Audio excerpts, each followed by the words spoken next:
মূলত যে প্রশ্নটি আজকে ত্রিপুরাজ্যের শুধু ট্রাইবেল অংশের মানুষ না, সমস্ত অংশের মানুষের কাছে খুব জরুরি এবং যে বিষয়টাকে নানাভাবে নানা রং চড়িয়ে সংকীর্ণ রাজনীতি করে তার জবাব দেওয়ারও আজকে আমাদের সেটা হলো এডিসির সার্বিক উন্নয়ন। এডিসি মানে হলো ত্রিপুরাজ্যের 2/3 জায়গা নিয়ে যে ভূখণ্ড অপেক্ষাকৃতভাবে ত্রিপুরাজ্যের যারা পিছিয়ে এই অংশের মানুষের এবং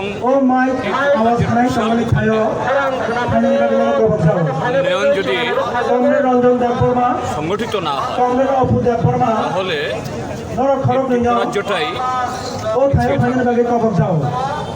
আমরা বামপন্থীরা গণমুক্তি পরিষদ টিওয়াই শুধু এই কর্মসূচি না, আগে থেকেই এই দাবিগুলো তুলছি। এডিসির হাতে অধিক ক্ষমতা দিতে হবে, কিন্তু সেখানে কিছু রাজনৈতিক দল কখনো স্বাধীন ত্রিপুরা, কখনো স্বাধীন উত্তর পূর্বাঞ্চল, কখনো বিদেশি বিতাড়ন, আবার কখনো ত্রিপুরাল্যান্ড বা গ্রেটার ত্রিপুরাল্যান্ড।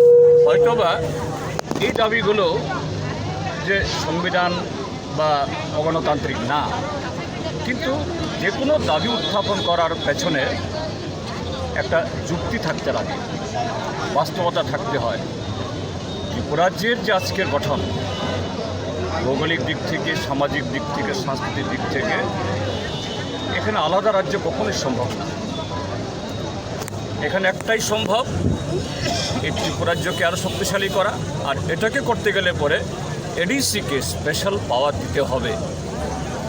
তৎকালীন কংগ্রেস সরকারও ত্রিপুরাজ্যের মানুষের এই দাবি শুনেনি, শুনতে চায়নি, আর আজকের বিজেপি নানাভাবে এগুলাকে খেলছে।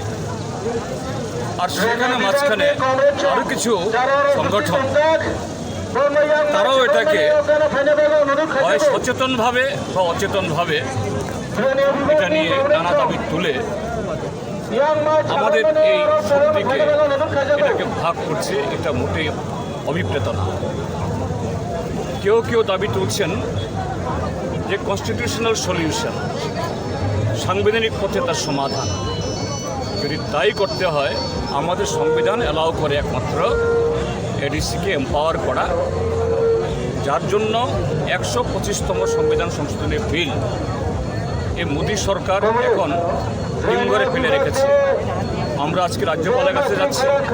রাজ্যপাল একদিক থেকে কেন্দ্রীয় সরকারের প্রতিনিধি, আরেক দিক থেকে এই রাজ্যের সরকারের সাংবিধানিক অভিভাবক, তার কাছে আমরা যাচ্ছি। তুমি কেন্দ্রীয় সরকারকে বলো, রাজ্যের সরকারকে চাপ দাও। তার সাথে অন্যান্য দাবি কক বরফকে 8ম করা এবং গত 2018 নির্বাচনে যে সমস্ত প্রতিশ্রুতি দিয়েছিল এগুলো যাতে পালন করে। তো আজকে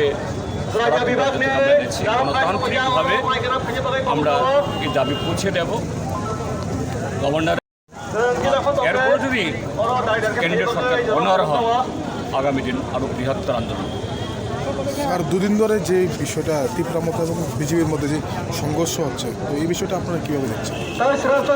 হ্যাঁ, কোনো ব্যক্তি বা দলের বিরুদ্ধে কারোর অস্বাভাবিক কিছু না। কারণ আমরা দেখেছি পত্রপত্রিকাতে একজন মহিলা, এই মহিলা একটা সময়তে কখনো CAA, constitutional amendment act, presidential amendment act, এগুলা নিয়ে কখনো জানালাতে মামলা লড়বেন, কখনো সুপ্রিম কোর্টে মামলা লড়বেন।